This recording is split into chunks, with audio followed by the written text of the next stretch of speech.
Hi hello నమస్తే, welcome to మన 9 TV న్యూస్కు స్వాగతం.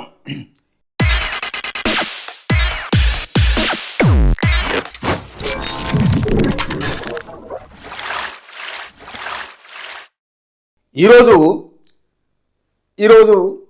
న్యూస్ విషయంలో రాష్ట్ర ప్రజలను ఉద్దేశించి ఒక చిన్న యూట్యూబ్ ఛానల్స్ ఏమంటున్నాయంటే ఇష్టారాజ్యంగా మాట్లాడుతున్నారు.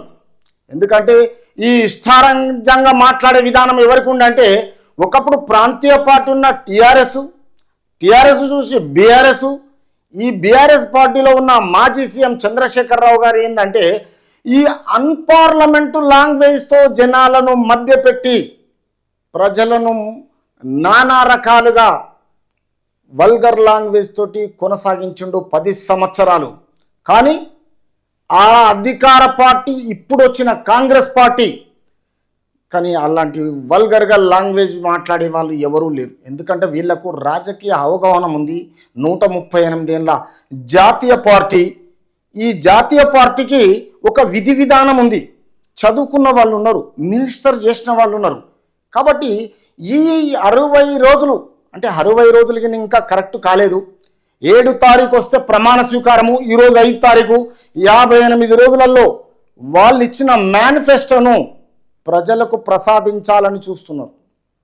ఎందుకంటే ఈ మేనిఫెస్టోను కరెక్ట్గా వాళ్ళు నెరవేర్చకపోతే రేపు ఎమ్మెల్సీ ఎన్నికలు అడగడానికి వీల్లేదు. రెండోది పార్లమెంట్ ఎలక్షన్స్ వస్తున్నాయి, దాని గురించి అయినా ప్రజలకు ఇవ్వాలి. మీరు ప్రజాక్షేత్రంలో ప్రజలు కోరుకున్నప్పుడు మీ మేనిఫెస్టోను నెరవేర్చాలి.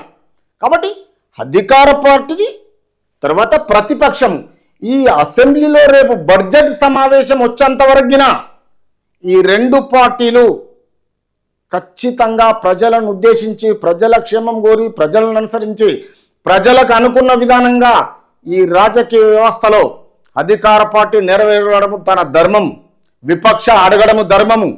ప్రజలను తర్వాత ఈ రాజకీయం చేస్తున్న ఈ చిన్న మీడియా సమావేశంలో ఈ రోజులలో నిరుద్యోగ సమస్యతో యూట్యూబ్ ఛానల్స్ పెట్టుకొని ఒక రకంగా విపక్షను అనుసరించి విపక్ష సపోర్ట్ తోటి అధికార పార్టీని నానా రకాలుగా విమర్శలు చేస్తుంది.